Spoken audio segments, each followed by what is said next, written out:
Bapak, Ibu, saudara-saudari, adik-adik, sahabat kenalan, anak-anak sekalian yang saya kasihi, mari kita renungkan bacaan Injil pada hari ini, Selasa 22 Februari 2022. Hari ini adalah pesta tahta Santo Petrus Rasul.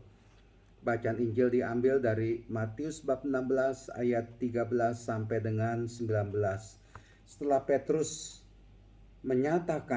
mengatakan bahwa Mesias itu adalah anak Allah yang hidup, maka kepada Petrus Tuhan Yesus mengatakan demikian, "Kepadamu akan kuberikan kunci kerajaan surga."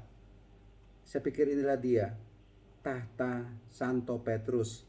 Dia sebagai pemegang kunci kerajaan surga untuk kita yang percaya kepada Tuhan Yesus. Apa yang bisa kita renungkan di sini?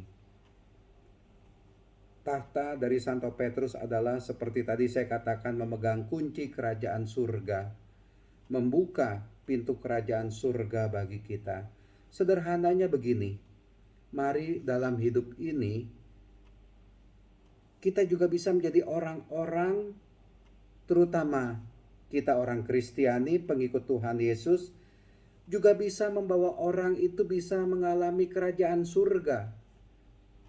Bukan hanya kelak nanti membawa mereka masuk ke dalam surga, dalam arti begini, memberi cinta kasih, memberi kebaikan kepada mereka, memperhatikan mereka, menolong, membantu mereka, tetapi juga dengan tindakan kasih, perbuatan baik yang kita lakukan, membuka hati mereka juga, membuka pikiran mereka juga untuk mau berbuat kasih, untuk mau berbuat baik, untuk mau berbuat benar kepada sesama. Jadi bukan hanya kita saja yang melakukan kasih, dan juga bisa juga mengajak orang, mengingatkan orang lain untuk bisa berbuat kasih, berbuat baik. Dan ketika orang itu bisa berbuat baik, berbuat kasih juga kepada sesama, kepada orang lain, disitulah kita juga punya peranan yang begitu indah, menghantar orang-orang itu juga untuk bisa masuk ke dalam kerajaan surga. Itu di satu pihak nanti akan terwujud, dan sungguh bisa mudah-mudahan terwujud. Namun dalam hidup ini, sekali lagi, biarlah hal-hal yang ilahi, yang identik dengan surga, yang damai, penuh dengan sukacita, memuji Tuhan, itu bisa kita wujudkan juga dalam hidup kita, kepada sesama kita, dalam keseharian kita.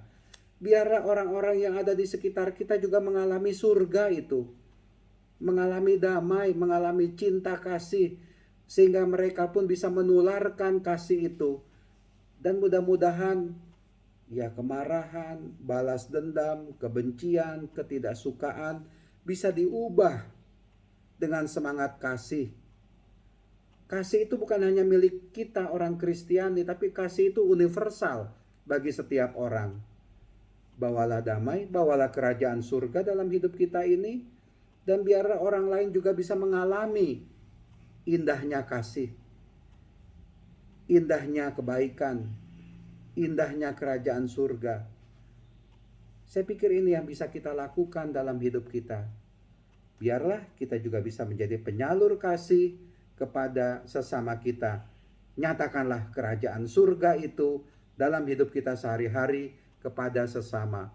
Matikanlah kedagingan, matikanlah hawa nafsu, matikanlah keinginan materi duniawi kita yang membuat kita tidak bisa mewartakan kerajaan surga. Tuhan memberkati kita semua. Amin.